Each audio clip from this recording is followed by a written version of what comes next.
Maimer on page Yud. Yud is it? Yes. We're holding the second paragraph on line 13. And we essentially began the Maimer with trying to understand the concept that it says that when the Eden go into Eretz Yisrael and they're settled in the land and they've already, everything is the way it's supposed to be. That's when you have the mitzvah of Nesachim together with the Karbonis. Whereas in the Midbar, when the Eden were still in the desert, there are different variations or limitations to if we do have Nesachim at all, or we have it in a limited fashion. But it's definitely not the primary mitzvah of Nesachim. The main mitzvah of Nesachim is Eretz Yisrael. So to be able to explain this, he started explaining what is the idea of Nesachim versus Karbonis. Karbonis is essentially likened to fire. Fire is about going upwards, and it's and it reaches the level of fire above. Whereas Nesachim, the level of the libations, is something that you pour down, and you pour down even to the lowest level. So it's totally opposite directions. Karbonis is the idea of level of aliyah, ascent, elevation, and Nesachim is a level of descent, of coming down, of going even down into the Tahoim, even into the aquifer, even to the level of the Mayim Tachtoinim, the lower waters, that they are so far that they cry that they want to be before Hashem. Based on this, then it should be even more difficult. Nesachim and Karbonis, how do they fit together? They're the total opposites. So the Rebbe says, based on this, we will understand the connection between Nesachim and Karbonis. So line 13, second paragraph on page Yud, the fifth page of the Mayim. Well, this will be understood. The need of the idea of the Nesachim to the idea of Karbonis. Since the Karbonis is about ascending and elevating from below to above, this is not the ultimate purpose. Is the drawing down below. Like it says in the pasuk, the world was not created to be empty and without settlement and so on. Rather, it was formed to be inhabited, to be settled. It wasn't formed to be empty. Therefore, Karbonis is a level of ascent. It's a level of removing oneself from the world. Therefore, that is not the true idea of the Karbonis. The true idea of Karbonis is when you have the hamshacha that results from it, or Karbonis in the broader sense, as he's soon going to say.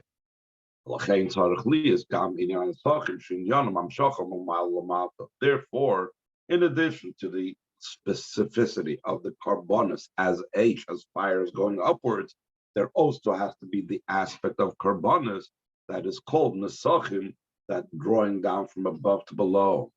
With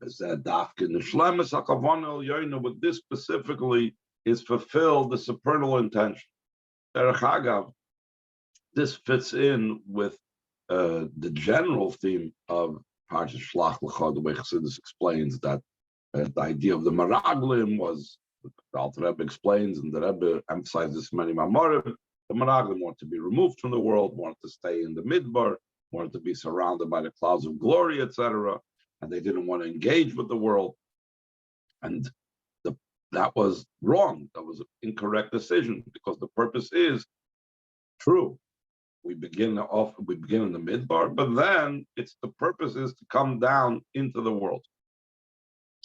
He says, line 20, like we find also concerning the luchas, it says about the luchas, charus ala luchas, that the words, the letters of the Aseres HaDibros were engraved upon the luchas. So the word charus, as the Chazal many times do with words in Torah, they also darshan it and derive from it things that are similar spellings and similar sounding words. Bam Razal, the Chazal said from this, Al Tikra Charus, do not read it as engraved, al Cherus, but rather freedom. That with the luchas, the Yidden were given Cherus Mi'etzer Hara, freedom from the evil inclination, Cherus Malchamavis, freedom from the angel of death, Cherus Minashibud, and freedom from enslavement. In a Inyan HaCherus, the idea of the freedom, loy nifal idea seres adibris b'yosim b'dibur, was not affected by the 10 statements of the Eibishter. In other words, when the Eibishter commanded us, while it was only still in the state of speech, it doesn't say, and there's no drasha that tells us that when Hashem said and spoke to Aseres Adibris, that's when we became free for the Yetzer Hara, we get free from enslavement, we get free from Malchamavis. No, which we know that Aseres Adibris B'Dibur was an awesome event. That Hashem said only one thing, and we heard two things, like Zachar v'Shamar b'Dibur Echad, that the two statements that the Eibishter said, Zachar and Shamar, was said as one, even though a human being can't do such a thing. So even though it was so miraculous and so elevated, etc., still in all, the level of freedom did not occur through, and also Achaz Dibrokim Shtayim Shemot is also talking about Anoichi and Layelcha, but that did not occur until Aladavka Yedei Ksivis Aseres Adibris Beluchis Gashmim, only when writing and engraving the Aseres Adibris in the physical tablets. Why is that so? Why didn't we attain these different levels of freedom and chayus beforehand, when the Aseres Adibris were spoken? Because the intention is in drawing it down below. So only when it was drawn down below, engraved on a physical stone, and that's even more showing on Gashmi. In Gashmi itself, there's many different levels of Gashmi. Doimim, an inanimate stone, is the lowest level in Gashmi. And in there, the words of Hashem were engraved. That's when we attain the level of Chedus, because that's the purpose. The purpose is to permeate this world.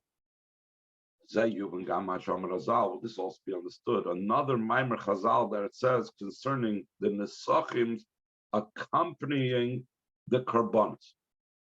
Chazal say, Kol HaKoyri Kriyashma Bloit Film, top of page Yud Aleph, whoever reads Kriyashma without wearing tefillin, Ki ilu hikriv oila b'loy mincha, v'zevach b'loy nesach. It's as if he brought an oila sacrifice without the mincha, the meal offering that's brought along with it, or it's as if he brought a carbon without nesach. What is the connection? What's the association? Are we just saying that they're two of a pair? There's got to be, especially according to Chassidus and Pnimis HaTorah, the reason why we give this comparison and we say that Karbonos and Nesachim is like the relationship between Kriyas Shema and Tefillin. It says that someone that reads Kriyas Shema without donning tefillin, it's as if he's testifying falsely, because on the one hand, he is saying in Kriyas Shema the mitzvah of putting on tefillin. On the other hand, he's not wearing tefillin. So therefore, it's not just a nice pairing up of Kriyas Shema and tefillin, but it's crucial, it's vital. It's as if the entire Kriyas Shema is invalid. He's saying something that's false when he's not wearing tefillin. So therefore, so just like the relationship of tefillin to Kriyas Shema is such that without the tefillin, it makes the Kriyas Shema as if a false testimony. So in a similar vein, by extension, since the Chazal compare having a carbon without nesachim like Kriyas Shema without tefillin, it's also, if someone were to bring a carbon without nesachim, it would be as if a false testimony. So the question is, why? How come? What's the idea of it? But you know what the idea behind this is. There is an idea of a testimony and an edus that takes place with the Beis HaMikdash. The Karbonos were in the Mikdash and the Mishkan. Hanikra Mishkan Ha'edus, the Mishkan, which is also a broader sense, also including the Beis HaMikdash, is something that is called the Mishkan of the testimony. In other words, the Beis Hamikdash and the Mishkan has to do with testimony. What is it? What's it testifying? It's a testimony for the Yidden that the Shechina is resting within them. Since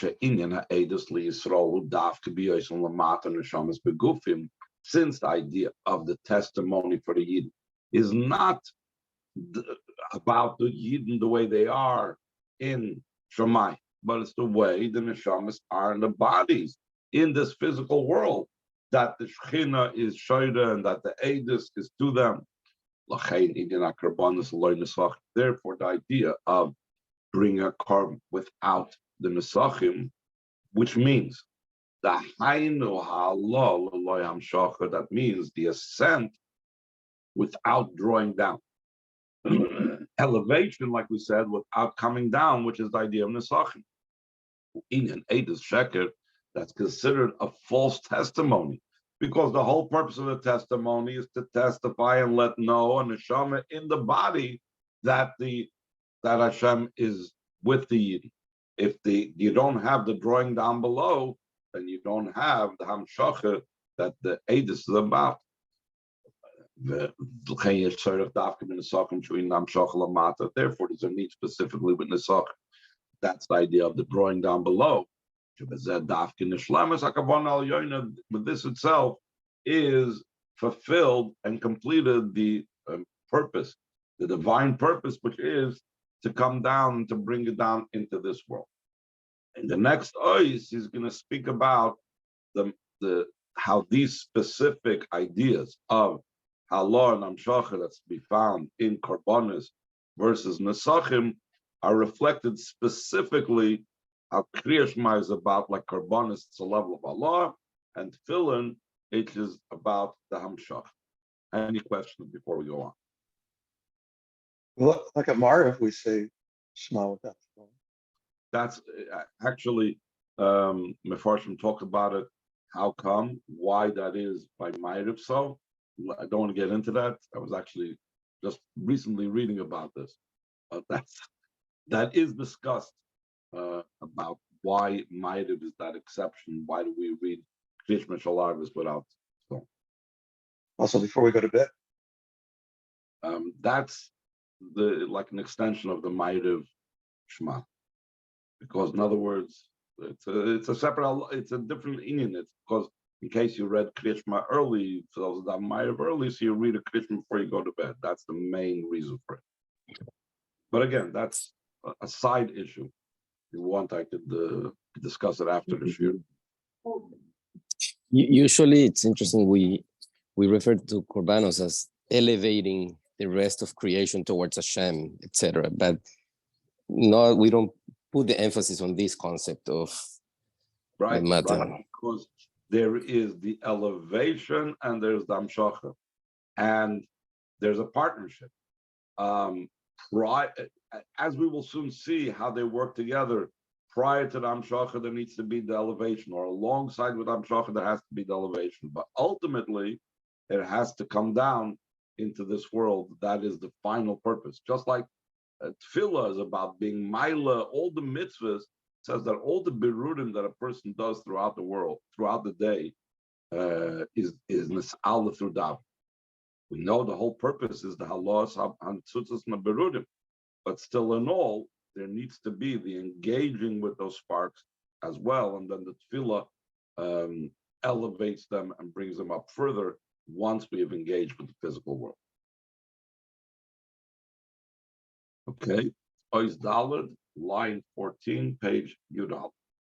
So now, as the Rebbe always wants us to explain this, how this applies to us in the practical world, and this is by understanding how this reflects in Kriya Shema and Tefillah. The explanation of this matter in the service of a Yid to Hashem in the Alpim Maimer Chazal and Israel, according to what Chazal mentioned earlier. That we not the Maimer Chazal that was brought down earlier.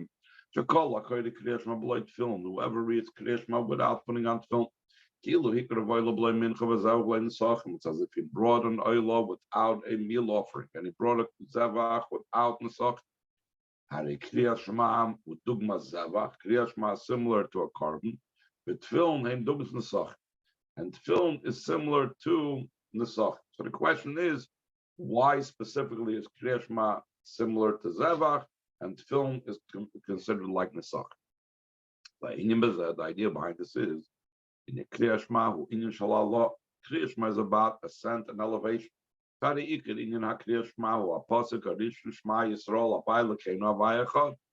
primary and core part of Kriyas Shema is saying and proclaiming the oneness and unity of Hashem. And the truth was that he's going to explain over here how the Siddur developed. In the early generations, it was sufficient that as soon as we read Shema Yisrael, Hashem Elokeinu, Hashem Echad, we already attained the recognition and the feeling and the awareness of the oneness of Hashem by going straight into it. And afterwards, in later generations, when they saw it's impossible to reach immediately to this state of Shema Yisrael, Hashem Elokeinu, Hashem Echad, that type of devotion and that type of union with Hashem. So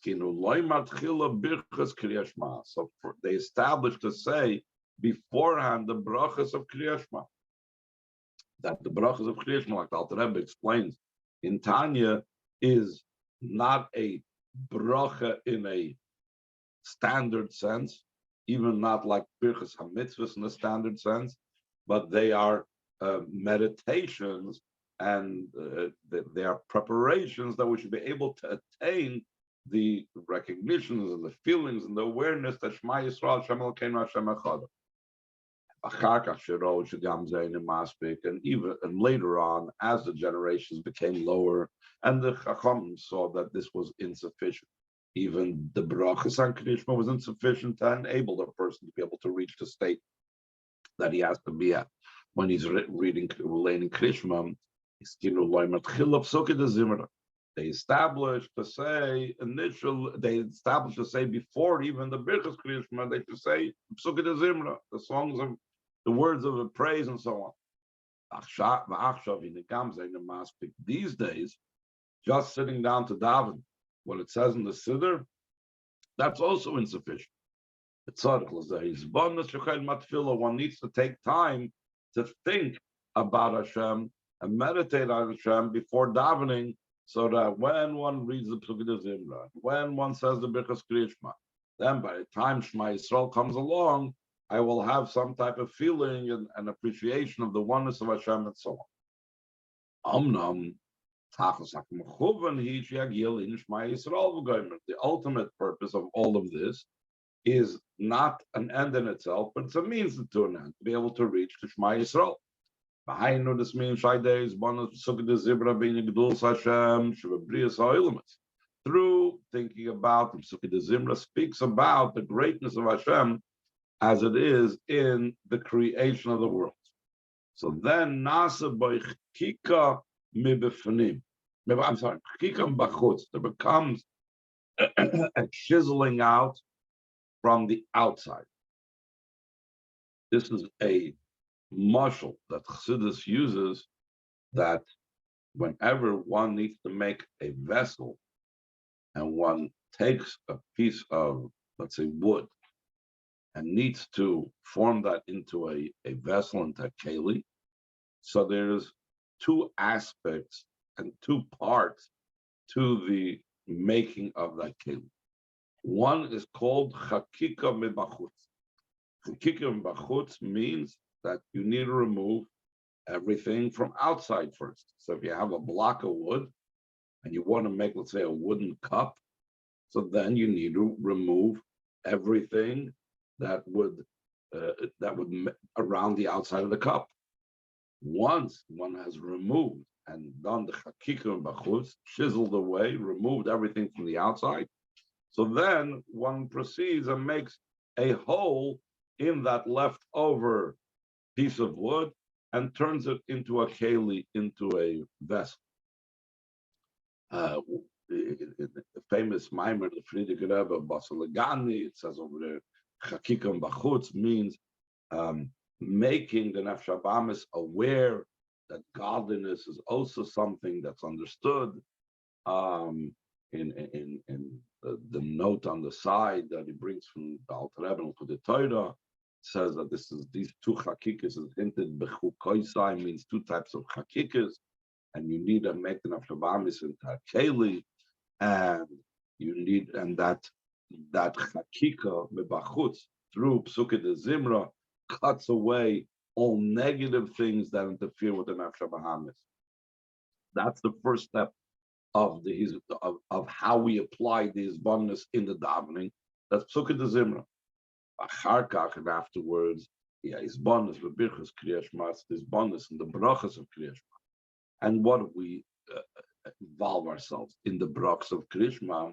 We speak about both b'shoirish nafshe lekis and b'shoirish nafshe bahamis, both in the root of the godly soul and the root of the animal soul. It's interesting, but derech klal we speak about that in birchas kriyas shema.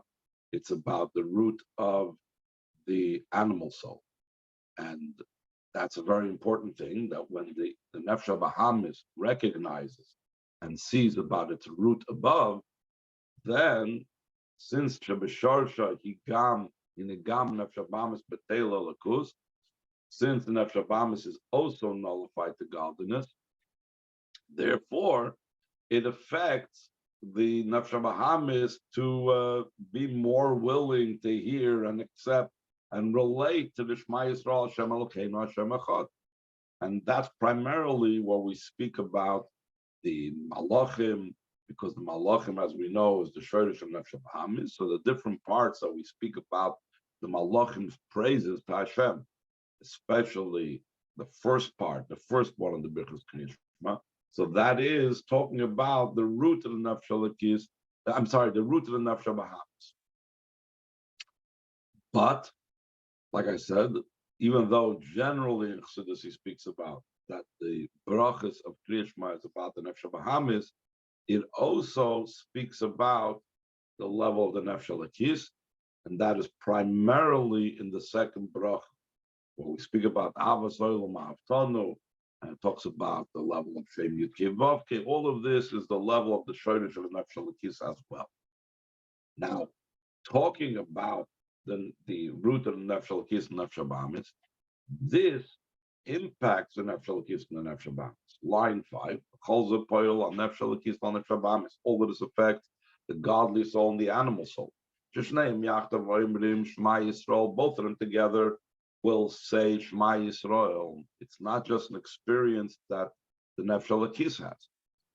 And specifically, the idea that they're both involved over here, it fits into the word Shema specifically. Shema Humol Shrei Nasifah. Shema is the expression of gathering. Like it says, Vayishama Shol Sa'am, that Shol gathered a nation. What does this mean in the context of Kriyas Shema? What are we gathering in Kriyas Shema? Hainu asifas kol hakoiches v'achushim. By Kriyas Shema, we are gathering together all the powers, all the soul powers, and all the senses to reach a state of recognizing and connecting with Hashem Echad. That capability to bring them all together to be on the same page. The capability for this is from the level of Yisrael. That's why it says Shema Yisrael. The Yisrael component is what causes and enables us to be Shema. Yisrael, all of Machshavam, Yisrael arose in Hashem's thought. What's the significance that Yisrael arose in Hashem's thought? And Machshava, since thought is something that's for oneself, and it's separated from another, speech is meant to communicate something to someone else. Thought is something that's internal. The same thing when we say that Yidden arose in Hashem's thought, that means that Yidden are in a state essentially that's removed from everything else from the entire creation. Therefore, since we are removed from the creation, we're not trapped by it. And when we engage with the creation, we can control it. Since we come from a place that totally transcends creation, so when the neshama descends below, yes, it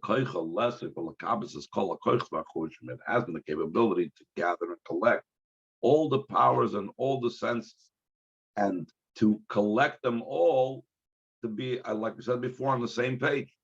The fact that it should be recognizable and felt is all that heaven.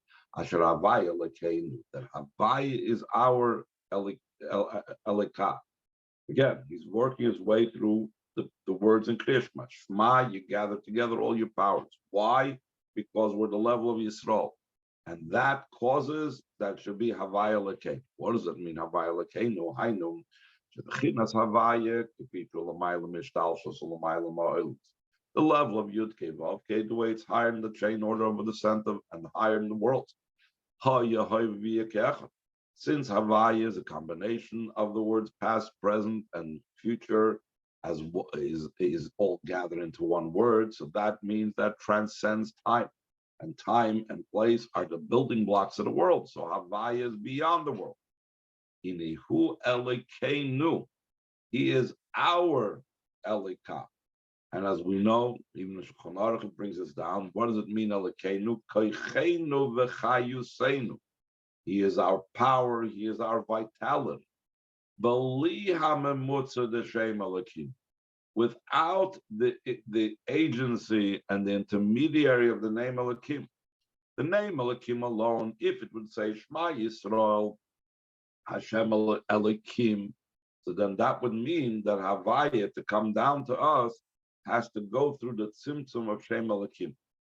By right away going from Havaya to Elikeinu, the Rebbe is saying here an amazing thing. Elikeinu does not mean that it's going through the symptom of Elikim, but rather Havaya, the way it is Havaya, Havaya, the way it transcends everything, is beyond the worlds and beyond Seder Ishtalshus, is becoming our power, our energy, our life force. And how come? How is that able to happen? Like we said before, because of Yisrael. All of Machshava, all of this is because the level of Yisrael arose in the level of Hashem's thought. And Gam b'Bchinas HaKelim, even the way Yidden are rooted in the level of the Kelim in the world, because there's different levels where the Yidden are rooted in the world. They're rooted higher than Seder Ishtalshus, they're rooted in Machshava. But even as it comes down, and they have a root in the level of the Kelim, the difference between the way the Yidden are rooted in the Kelim is different than everything else. Yidden come from the inner part of the vessel.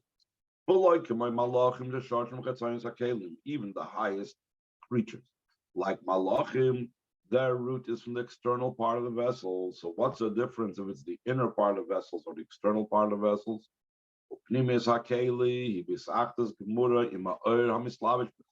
And the inner part of the vessel is a total unity and joining with a light that's enclosed in the vessel.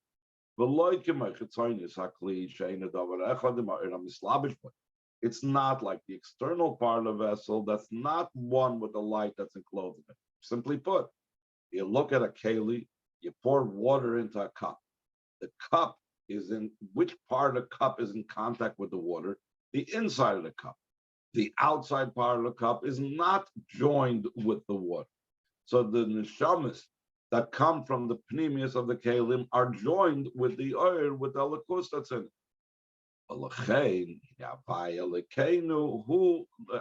Top of next page, that's why, because we come from the inner part of the vessels, because we come from the level of Yisrael, all of Machshava, so that's why Havaya could be our God, could be our life force, our energy, without any intermediaries whatsoever. Tomorrow, Mitzvah Hashem, we will continue about the last two words of Shema, which is Havaya Echad. Any questions?